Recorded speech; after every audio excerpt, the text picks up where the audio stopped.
Hola, ¿qué tal? Mi nombre es Sandro y es un gusto encontrarnos aquí. Soy facilitador de transformación integral consciente y creador de Conscious Holistic Fit Tech. Lo que comparto contigo nace del cruce entre libros, evidencia, opiniones de especialistas y esa intuición que señala que vale la pena examinar. Hoy te comparto un tema que me ha acompañado desde hace tiempo y que lleva por título Cuando la inteligencia camina de la mano de la sabiduría.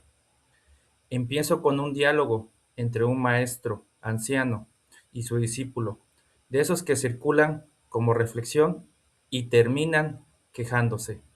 El joven pregunta qué error le prohibiría cometer si pudiera volver a empezar, y la respuesta no habla de técnica ni de estrategia. Habla de creer que siempre habrá otra oportunidad, otra conversación, otro abrazo, otro intento. Sin embargo, todo aprendizaje real pide ese cruce entre la lección escuchada y la lección encarnada. Una reflexión que no se examina termina pareciéndose al consumo de frases bonitas. Conmueve un rato, pero no reordena nada. No cambia decisiones, no ahorra sufrimiento, no mejora la forma en que vivimos, nos vinculamos o construimos, porque hay una idea que conviene desmontar, que envejecer trae sabiduría de forma automática. No la trae. La edad solo concede más oportunidades de aprender y hay quien las atraviesa, todas sin comprender una sola. La sabiduría nunca fue cuestión de tiempo, sino de humildad. Y conviene detenerse aquí, porque el orgullo se disfraza muy bien, casi siempre es un mecanismo de defensa, una seguridad vestida de autosuficiencia. Quien cree que ya lo sabe todo, bloquea su propia capacidad de aprender, y ese precio no se cobra en un solo lugar, se cobra en lo mental, cuando la mente deja de reconfigurarse, en lo profesional y financiero. Cuando alguien prefiere perder antes que admitir que una estrategia falló. En lo físico, cuando el cuerpo pide descanso y el ego lo lee como debilidad. Y en lo espiritual, cuando se apaga la capacidad de asombro y el reconocimiento de que somos parte de algo más grande. Aquí quiero separar dos cosas que solemos confundir. Estar solo por elección no tiene nada de malo, es el espacio donde ocurre la introspección, donde se crea, donde uno se encuentra consigo mismo, sin el ruido de afuera. Tiene su costo, renuncias a la validación inmediata y te obliga a mirar tus propias sombras, pero su recompensa es el autoconocimiento.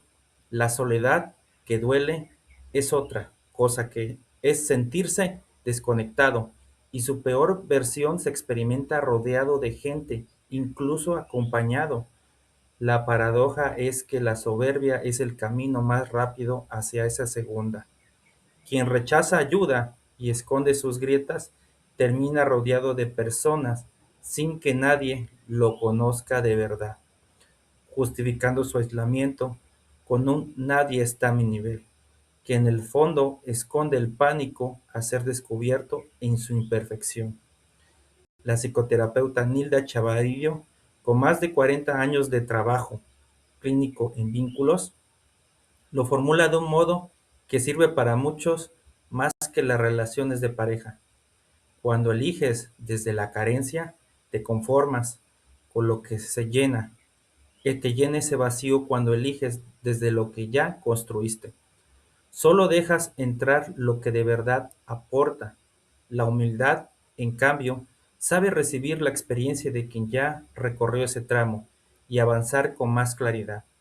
Ahí está la diferencia entre un instructor y un maestro. Un instructor enseña técnicas, un maestro entrega el mapa que dibujó con sus propias cicatrices, donde cada advertencia y cada silencio le costaron años, caídas y pérdidas. Escucharlo no significa vivir con miedo a equivocarse, significa elegir mejor. Y esto conecta con una decisión que la filosofía y la psicología han trabajado con rigor. Howard Gardner, en Estructuras de la mente, publicado en 1983, propuso que no existe una inteligencia única, sino múltiples: lógico-matemática, lingüística, espacial, kinestésica, intrapersonal, interpersonal. Pero la inteligencia por sí sola es direccionalmente ciega. Aristóteles ya lo había separado en la Ética a Nicómaco: la tecne, la habilidad técnica, el saber cómo; y la prónesis, la sabiduría práctica, el saber para qué.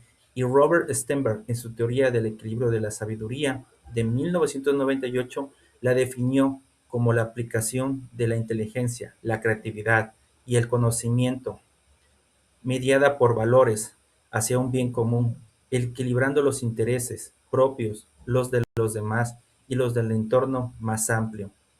La premisa dicha, sin rodeos: la inteligencia te da la capacidad de construir un sistema complejo. La sabiduría te dice si este sistema debería construirse. Si esto te está aportando, te invito a darle me gusta y a suscribirte al canal, donde también habitan los podcasts y las conversaciones de este espacio. Ese gesto tan pequeño es lo que me permite seguir creando y compartiendo temas como este. Y si algo de lo que sigue te mueve, déjamelo en los comentarios. Lo que escribas puede convertirse en el mapa que otra persona necesitaba encontrar hoy, y también en el próximo tema que examine aquí. Así seguimos, encontrándonos. Sigo porque la sabiduría tampoco es una sola, y aquí está el corazón de este tema. Existe una sabiduría encarnada y terrenal, que es la capacidad de escuchar la inteligencia de tu propia biología. Entender que el cuerpo no es el vehículo del cerebro, sino un procesador de información que avisa antes de romperse. Si aprendes a leerlo, existe una sabiduría emocional y mental, la que te permite tomar distancia de la emoción y observarte desde fuera de ella, decidiendo qué hábitos mentales reforzar y cuáles desaprender.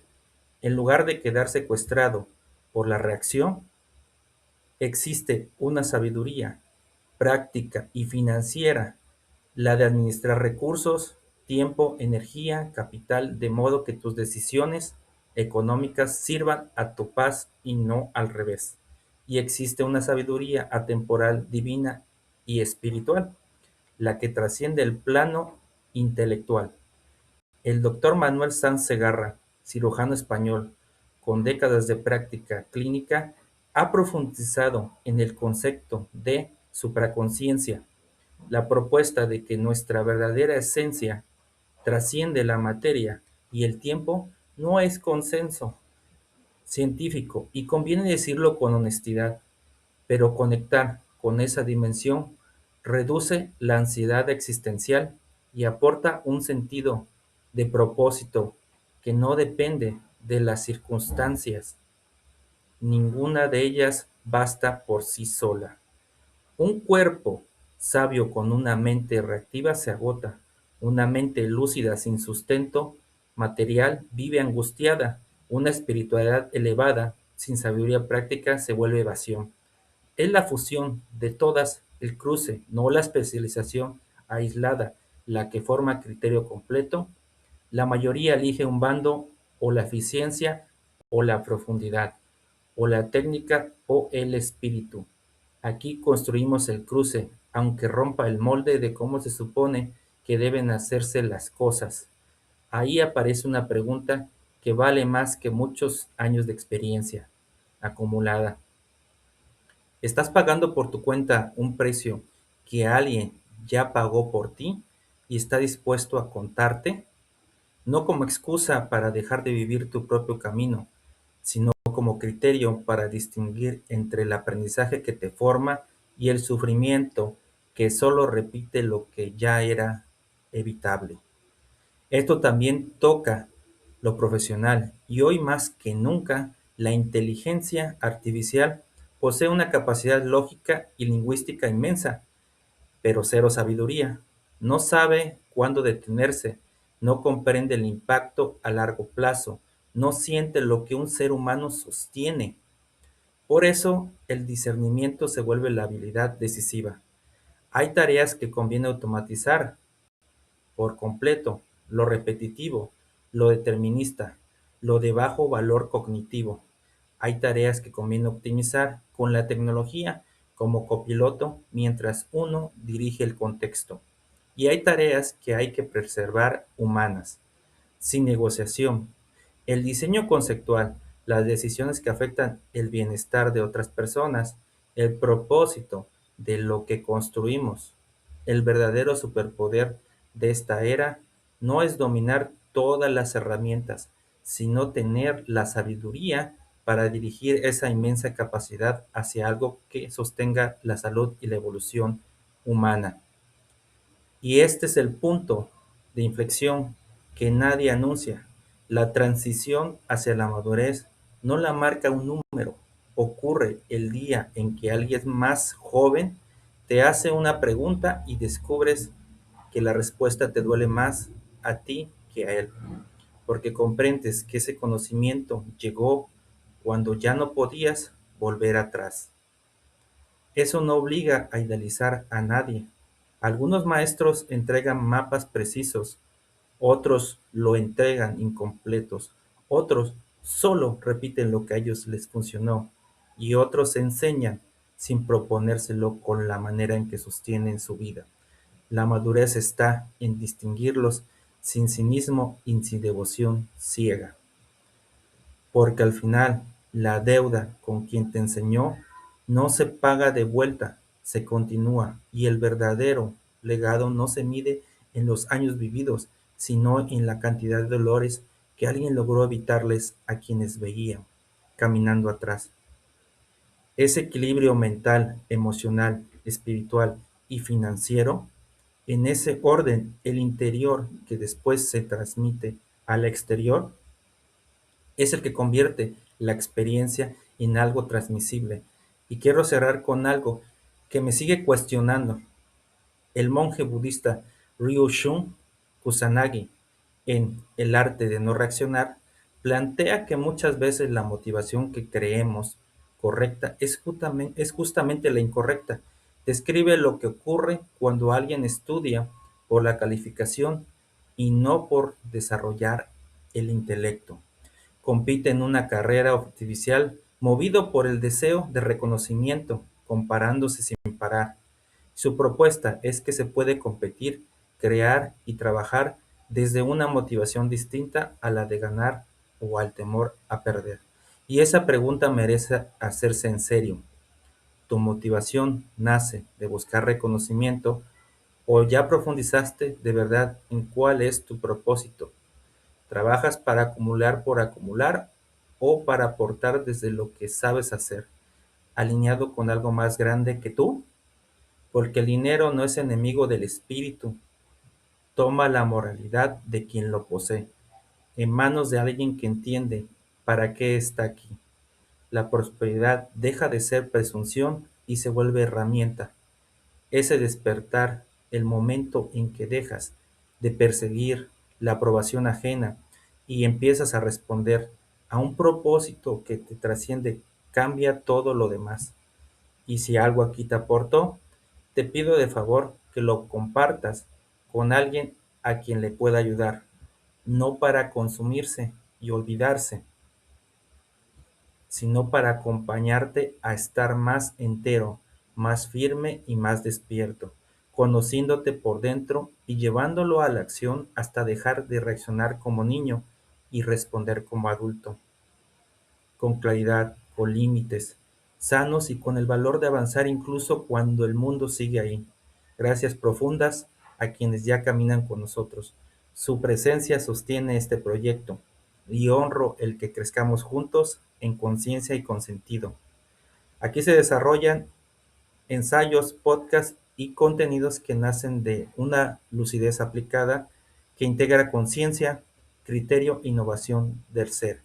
para fortalecer el bienestar consciente integral, multiplicar la productividad con IA y crecer con más claridad en la vida personal, profesional y tecnológica.